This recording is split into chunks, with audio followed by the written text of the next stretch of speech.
किस श्राप के कारण स्त्रियों को मासिक धर्म आता है? आखिर स्त्रियों को मासिक धर्म क्यों आता है? मित्रों, प्रत्येक स्त्री को हर महीने मासिक धर्म तो आता ही है, पर आज के इस वीडियो में मैं आपको ये भी बताऊंगा कि स्त्रियों को किस श्राप की वजह से मासिक धर्म की पीड़ा होती है, और तो और मासिक धर्म के दौरान स्त्रियों को कौन से कार्य नहीं करने चाहिए। और दोस्तों, जब स्त्रियों को मासिक पीड़ा होती है तो कुछ लोग स्त्रियों को क्यों अछूत समझने लगते हैं। मित्रों, मैं आपको ये सब एक कथा के माध्यम से बताऊंगा कि आखिर स्त्रियों को मासिक पीड़ा क्यों होती है। तो मित्रों, चलिए जानते हैं आखिर किस श्राप के कारण स्त्रियों को मासिक धर्म आता है। नमस्कार दोस्तों, स्वागत है आप सभी का आपके अपने YouTube चैनल में। तो मित्रों, आइए इस कहानी के माध्यम से आपको समझाने का प्रयास करते हैं कि आखिर स्त्रियों को मासिक धर्म क्यों आता है। लेकिन उससे पहले, हे हरि विष्णु, जो भी दर्शक इस वीडियो को लाइक करे और चैनल को सब्सक्राइब करके कमेंट में जय माता लक्ष्मी नारायण लिखे, उन पर मां लक्ष्मी का आशीर्वाद हमेशा बना रहे, उनके घर में धन की कभी कोई कमी न रहे, उनका घर हमेशा खुशियों से भरा रहे। मित्रों, यदि आप इस वीडियो को पूरा देखते हैं और कहानी को ध्यान से सुनते हैं, तभी जाकर आपको पूर्ण तरीके से ये जानकारी मिल पाएगी कि आखिर किस श्राप के कारण स्त्रियों को मासिक धर्म आता है। इसलिए मित्रों, कहानी को पूरा ही सुने, क्योंकि मित्रों ये कहानी आपको एक नई जानकारी और बहुत अच्छी सीख देकर जाएगी। दोस्तों, एक बार मां लक्ष्मी भगवान विष्णु से पूछती हैं, हे प्रभु, आज मेरे मन में एक प्रश्न को लेकर शंका उत्पन्न हो रही है।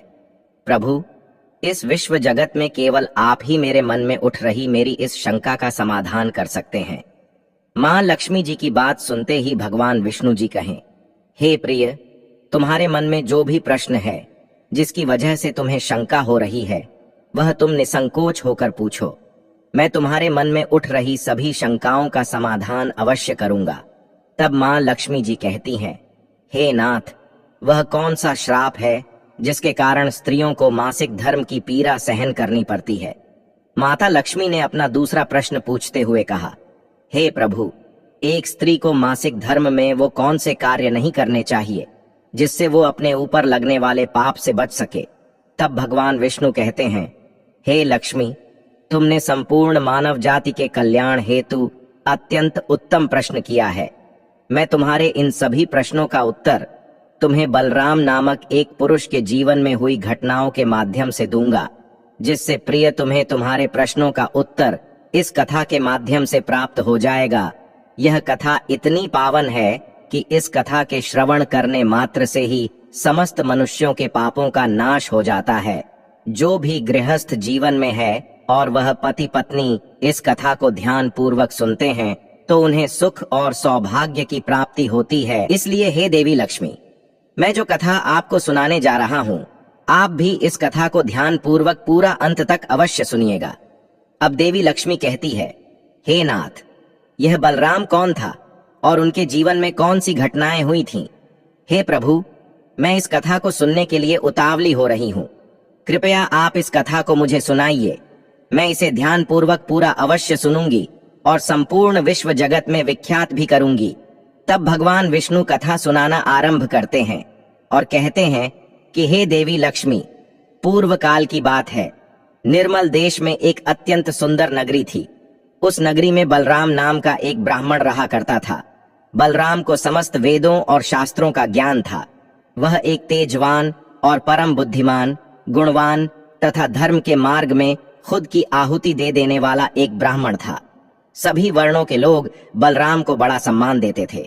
बलराम प्रतिदिन यज्ञ करता था, दान धर्म के साथ संध्या उपासना भी किया करता था। बलराम पशुपुत्र, बंधु, बांधव तथा धन संपत्ति से संपन्न थे। बलराम की पत्नी का नाम गायत्री था। वह भी अत्यंत चरित्रवान, गुणवान तथा पतिव्रता धर्म का पालन करने वाली स्त्री थी। एक दिन बलराम और उसकी पत्नी गायत्री ने मिलकर अपने घर पर सत्यनारायण भगवान की पूजा रखी और सभी ब्राह्मणों को स्वयं जाकर निमंत्रण दिया। साथ ही नगर में निवास करने वाले समस्त मनुष्यों को उसने पूजा के लिए बुलाया। बलराम की पत्नी गायत्री ने अपने घर पर अनेक प्रकार का भोजन भी बनाया था और सभी को भोजन के लिए बुलाया। उसके बाद पूजा के दिन समस्त ब्राह्मण उसके घर पर पधारे। बलराम ने सभी ब्राह्मणों का विधिपूर्वक पूजन किया और उन सभी का बड़े ही प्रेम के साथ आदर सत्कार किया। फिर बलराम ने सभी ब्राह्मणों को घर के अंदर बुलाया और उन्हें आसन देकर प्रेम के साथ बैठाकर भोजन कराया। ब्राह्मणों को भोजन करा के उनकी भूख की तृप्ति समाप्त करने के बाद बलराम ने भगवान का स्मरण करते हुए जिन जिन को बलराम ने बुलाया था उन सभी को वस्त्र आदि का दान करके विदा किया। वे सभी ब्राह्मण बलराम को आशीर्वाद देकर वहां से प्रस्थान कर गए। उसके बाद बलराम ने अपने परिवार के सभी मित्र, भाई बंधु तथा अनेक भूखे लोगों को भोजन करवाया। इस प्रकार से बलराम ने सभी को भोजन कराकर और पूजा संपन्न करके सभी को विदा करके जब बलराम अपने घर के द्वार के सामने गया तो उसने देखा कि उसके घर के सामने एक कुत्ता और सुअरनी आपस में कुछ बात कर रहे थे। जब ब्राह्मण बलराम ने उस कुत्ता और सुअरनी की पूरी बात सुनी तो बलराम को बड़ा आश्चर्य हुआ। वह कुत्ता और सुअरनी उसके माता पिता ही थे जो पिछले जन्म के पाप कर्मों के कारण इस जन्म में कुत्ता और सुअरनी बन गए हैं। तब वह ब्राह्मण बलराम मन ही मन सोचने लगा, ये दोनों तो साक्षात मेरे माता पिता हैं जो मेरे घर पर पशु बनकर आए हैं। भगवान ने किस कारण से इन दोनों को पशु बना दिया है? किस पाप के कारण मेरे माता पिता को ये पशु का शरीर प्राप्त हुआ है? बलराम ने सोचा कि अब मैं इनके उद्धार के लिए क्या करूं। इस प्रकार विचार करते हुए बलराम को रात भर नींद नहीं आई और वह रात भर भगवान का स्मरण करते हुए वो सोच विचार करने लगा। उसने सोचा कि मैं अपने माता पिता की मुक्ति के लिए क्या करूं। तब उसे याद आया कि मेरे माता पिता की आत्मा की मुक्ति का उपाय केवल मुनि वशिष्ठ जी ही बता सकते हैं। सुबह होते ही बलराम ने स्नान आदि कार्य संपन्न करके मुनि वशिष्ठ जी से मिलने के लिए उनके आश्रम पर जा पहुंचा। आश्रम के अंदर प्रवेश करते ही मुनि वशिष्ठ जी ने बलराम का स्वागत किया और वशिष्ठ जी बलराम से कहने लगे, हे ब्राह्मण श्रेष्ठ, आप आज किस कारण से हमारे आश्रम में पधारे हैं? आप बड़े ही दुखी दिख रहे हैं। आपके दुख का कारण क्या है? बलराम कहता है, हे मुनिवर, आपको मेरा प्रेम भरा प्रणाम। हे मुनिवर, आज आपके दर्शन मात्र से मेरा जन्म सफल हो गया। परंतु हे मुनिवर, यहाँ आज मैं आपके पास अपनी एक शंका को लेकर आया हूँ। कृपया आप ही अब मुझे इस दुख से बाहर निकाले। हे प्रभु, मुझे इस शंका से आजाद कीजिए। मैं अत्यंत दुखी और दुर्बल हो गया हूँ। वशिष्ठ जी ने आगे कहा कि हे ब्राह्मण देव, आप दुखी मत होइए। आपकी जो भी शंका है वह निसंकोच होकर मुझसे पूछो। मैं अवश्य तुम्हारी शंका का समाधान करूंगा। फिर बलराम कहता है, हे मुनिवर, कल मैंने अपने घर पर भगवान सत्यनारायण का पूजन करवाया था तथा अनेक ब्राह्मणों को और भूखे लोगों को भोजन कराया। मैंने सब कुछ विधि पूर्वक पूजन किया। फिर जब मैं अपने घर के बाहर अपने मेहमानों को अपने द्वार तक छोड़ने आया तो मैंने देखा कि मेरे द्वार पर एक कुत्ता और एक सुअरनी दोनों मेरे घर के सामने खड़े होकर बात कर रहे थे। सबसे पहले तो वो कुत्ता उस सुअरनी से इस प्रकार से कहने लगा कि देखो, आज कैसी घटना घटी। हमारे पुत्र के घर में ब्राह्मणों के भोजन के लिए जो दूध रखा था, एक सांप ने उस दूध के बर्तन में अपना विश्व उगल दिया था, जिसे देखकर मुझे बड़ी चिंता होने लगी, क्योंकि उसी दूध से भोजन बनने वाला था। अगर मेरे पुत्र के घर पर उस विषैले दूध से कुछ बनाया जाता और सभी लोग उस दूध को खा लेते तो उन सब की मृत्यु हो जाती। इसीलिए मैंने उस बर्तन में से सारा दूध पी लिया। लेकिन जब मेरी बहू की दृष्टि मुझ पर पड़ी तब उसने मुझे डंडों से खूब पीटा, जिससे मेरे शरीर का अंग भंग हो गया। अब मुझे बहुत पीड़ा हो रही है और इसी वजह से मैं लड़खड़ाते हुए चल रहा हूँ। मुझसे यह पीड़ा सहन नहीं हो रही है। कुत्ते की बात को सुनकर वह सुअरनी बहुत दुखी हो गई और वह अपना वृतांत सुनाने लगी और बोली कि हे प्रीतम, अब मैं तुम्हें मेरे दुख का कारण सुनाती हूँ। पूर्व जन्म में मैं इस ब्राह्मण की माता थी, परंतु आज इस ब्राह्मण ने सभी लोगों को भोजन कराया, किंतु इसने मेरे सामने घास तक नहीं डाली और न ही मुझे जल पिलाया। बलराम बोला कि हे मुनिवर, इसी कारण से मैं बहुत दुखी हूँ। फिर बलराम कहने लगा, इस प्रकार से अपने माता पिता को एक कुत्ता और सुअरनी के रूप में ऐसा बोलते हुए देखकर मुझे बड़ा दुख हो रहा है। हे मुनिवर, मुझे रात भर नींद नहीं आई। हर क्षण मुझे बस यही चिंता सताए जा रही है कि मैंने कभी कोई पाप नहीं किया। हमेशा धर्म के कार्य किए हैं, परंतु फिर भी मेरे माता पिता को ऐसे कष्ट झेलने पड़ रहे हैं। हे मुनिवर, यही मेरी शंका है। इसी कारण आज मैं आपके पास आया हूं। कृपया आप अपनी दिव्य शक्ति से पता करके मुझे बताइए कि किस कारण से मेरे माता पिता की ऐसी दुर्दशा हुई है और उनकी मुक्ति के लिए मुझे कौन सा कर्म करना होगा। तब मुनि वशिष्ठ जी ने ध्यान लगाते हुए वह सब कुछ देख लिया और उस ब्राह्मण के माता पिता के पूर्व जन्म के कर्मों के बारे में बलराम से कहने लगते हैं। हे ब्राह्मण, तुम्हारे माता पिता ने पिछले जन्म में घोर पाप किया है। उसी पाप कर्मों के कारण आज उनकी ऐसी दुर्दशा हुई है। बलराम कहने लगता है कि हे गुरुदेव, कौन से पाप के कारण मेरे माता पिता की ऐसी दुर्दशा हुई है? कृपया मुझे उसके बारे में विस्तार से बताने की कृपा करें, मैं जानना चाहता हूं। फिर मुनि वशिष्ठ जी कहते हैं कि हे ब्राह्मण, तुम ध्यान से सुनो। ये कुत्ता जो तुम्हारे पिता हैं, ये पिछले जन्म में बसंत नगर के श्रेष्ठ ब्राह्मण हुआ करते थे। इन्होंने एक दिन एकादशी का व्रत रखा, परंतु ये उसका पालन न कर सके और भोजन कर लिया था। एकादशी के व्रत के दिन तुम्हारे पिता ने दान धर्म भी नहीं किया। इन्होंने अपने द्वार पर आए हुए कुत्तों को कभी भोजन नहीं खिलाया। तुम्हारे पिता ने अपने पितरों का श्राद्ध भी विधि पूर्वक नहीं किया। तुम्हारे पिता ने पिछले जन्म में मासिक धर्म के दौरान ही तुम्हारी माता के साथ संबंध बनाया था और इसी पाप के कारण तुम्हारे पिताजी को इस जन्म में कुत्ता का जन्म मिला है। हे ब्राह्मण पुत्र, अब तुम अपनी माता के बारे में सुनो। तुम्हारी माता ने मासिक धर्म में होते हुए भी भोजन बनाया। मासिक धर्म के दौरान ही इसने भगवान की पूजा उपासना की, तुलसी को जल चढ़ाया। मासिक धर्म में होते हुए भी तुम्हारी माता ने भगवान को भोग लगाया। इसी कारण से इसे महापाप लगा है। मासिक धर्म के दौरान स्त्री 3 से 5 दिनों के लिए अपवित्र हो जाती है। मासिक धर्म के दौरान स्त्री को पूजा पाठ नहीं करना चाहिए, ना ही सत्संग करना चाहिए। प्रत्येक स्त्री को इन 3 से 5 दिनों में अपने बाल भी नहीं धोने चाहिए, इससे उसके पति की आयु कम होती है। मासिक धर्म के दौरान पेड़ पौधों को स्पर्श नहीं करना चाहिए। मासिक धर्म में स्त्री के साथ संबंध भी नहीं बनाना चाहिए। वह मुनिवर अब आगे कहते हैं कि जो पुरुष मासिक धर्म में स्त्री के साथ संबंध बनाता है, उसे ब्रह्म हत्या का पाप लगता है। जो पुरुष उस वक्त के समय में स्त्री के वस्त्रों को स्पर्श करता है, उसे भी पाप लगता है।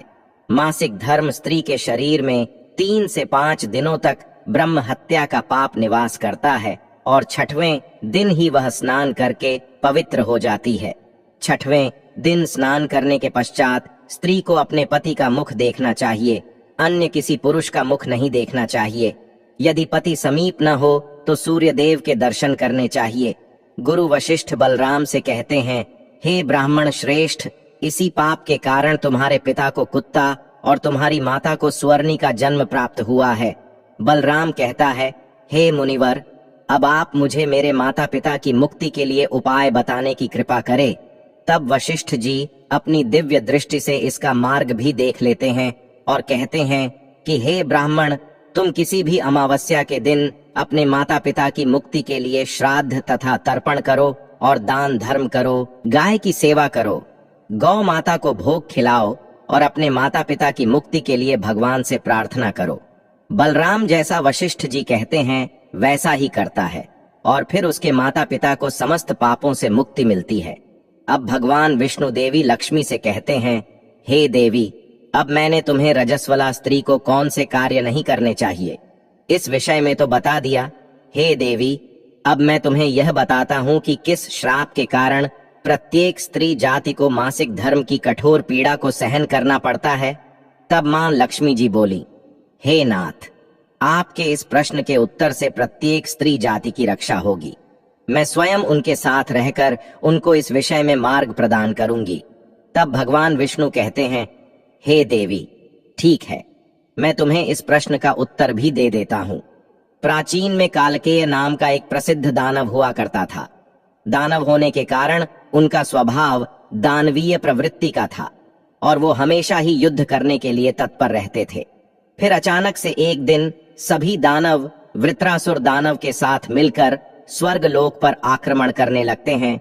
उन असुरों के पास भयंकर शक्तिशाली अस्त्र खंजर थे, जिसका सभी देवता सामना नहीं कर सके और स्वर्ग लोक से भागकर ब्रह्मदेव के पास आ गए और फिर उन्होंने ब्रह्मा जी को सब कुछ कह सुनाया।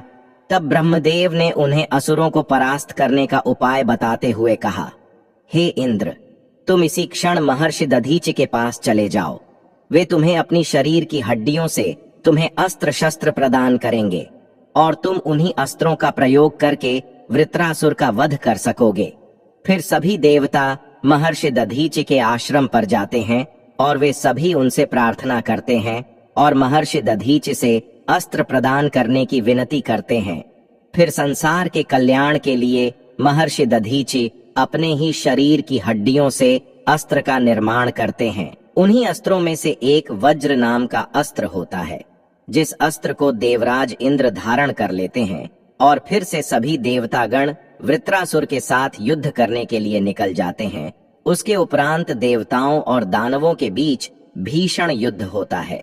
सभी देवता आकाश में दानवों से युद्ध करने के लिए एकत्रित हो जाते हैं, उन सभी पर प्रहार करने लगते हैं। कई दिनों तक इस प्रकार से दैत्यों और देवताओं के बीच में भीषण युद्ध चलता है। फिर देवराज इंद्र और वृत्रासुर आमने सामने आ जाते हैं। दोनों के बीच युद्ध होता है और देवराज इंद्र अपने वज्र का प्रहार करके वृत्रासुर को मार डालते हैं। उसके शरीर में एक ब्रह्म हत्या वास करती थी। वह उस दानव वृत्रासुर की मृत्यु होते ही उसके शरीर से ब्रह्म हत्या बाहर निकलती है और इंद्र का पीछा करने लगती है। फिर वह ब्रह्म हत्या देवराज इंद्र के शरीर में प्रवेश कर लेती है, जिससे इंद्र को ब्रह्म हत्या का पाप लगता है।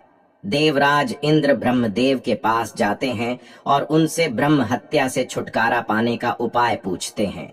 ब्रह्मदेव उस ब्रह्म हत्या को इंद्र के शरीर से निकलने की आज्ञा देते हैं और वह ब्रह्म हत्या इंद्र के शरीर से बाहर निकलकर ब्रह्मदेव से कहने लगती है, हे परमपिता ब्रह्मदेव, अभी तक मैं वृत्रासुर के शरीर में निवास कर रही थी, क्योंकि उसने अनेक ब्राह्मणों की हत्याएं की थीं। जब इंद्र ने वृत्रासुर की हत्या की तो मैं इंद्र के शरीर में वास करने लगी। अब आप ही मुझे कोई उचित स्थान दीजिए जहां पर मैं रह सकूं। फिर ब्रह्मदेव कहते हैं, ब्रह्म हत्या में तुम्हें उचित स्थान देता हूं। ब्रह्मदेव ने ब्रह्म हत्या के 4 भाग कर दिए और कहा, ब्रह्म हत्या, तुम्हारा 1/4 भाग अग्नि के भीतर रहेगा, क्योंकि जो भी मनुष्य अग्नि को आहुति नहीं देगा तुम उसके शरीर में प्रवेश कर लेना। ब्रह्मदेव ने फिर कहा कि तुम्हारा दूसरा 1/4 भाग जल के भीतर रहेगा। जो भी जल में थूकेगा अथवा जल में मल मूत्र का त्याग करेगा तुम उसके शरीर में प्रवेश करोगे। फिर तीसरा 1/4 भाग पेड़ पौधों और वृक्षों के भीतर रहेगा। जो भी मनुष्य अकारण ही वृक्षों को काटेगा उसे भी ब्रह्म हत्या का पाप लगेगा। उसके बाद ब्रह्मदेव ने अप्सराओं को बुलाया और कहा, हे अप्सराओं, इस ब्रह्म हत्या का 1/4 भाग तुम ग्रहण करो। फिर अप्सराएं कहने लगी, हे प्रभु, अगर आपकी यही आज्ञा है तो हम इसे आपकी आज्ञा से ग्रहण करने के लिए तैयार है, किंतु हमें भी इससे मुक्ति का कोई उपाय बताइए। फिर ब्रह्मदेव कहने लगे कि हे अप्सराओं, जो भी पुरुष मासिक धर्म में स्त्री के साथ संबंध बनाएगा उसके अंदर यह ब्रह्म हत्या प्रवेश कर जाएगी। इस प्रकार से ब्रह्म हत्या के 4 भाग हुए, एक अग्नि में, दूसरा जल में, तीसरा वृक्षों में और चौथा स्त्रियों के अंदर प्रवेश कर गया। उसी ब्रह्म हत्या के भाग के कारण स्त्रियों को मासिक धर्म आता है। जो भी पुरुष मासिक धर्म के दौरान स्त्रियों को स्पर्श करता है अथवा उनके साथ संबंध बनाता है उसे ब्रह्म हत्या का पाप लगता है।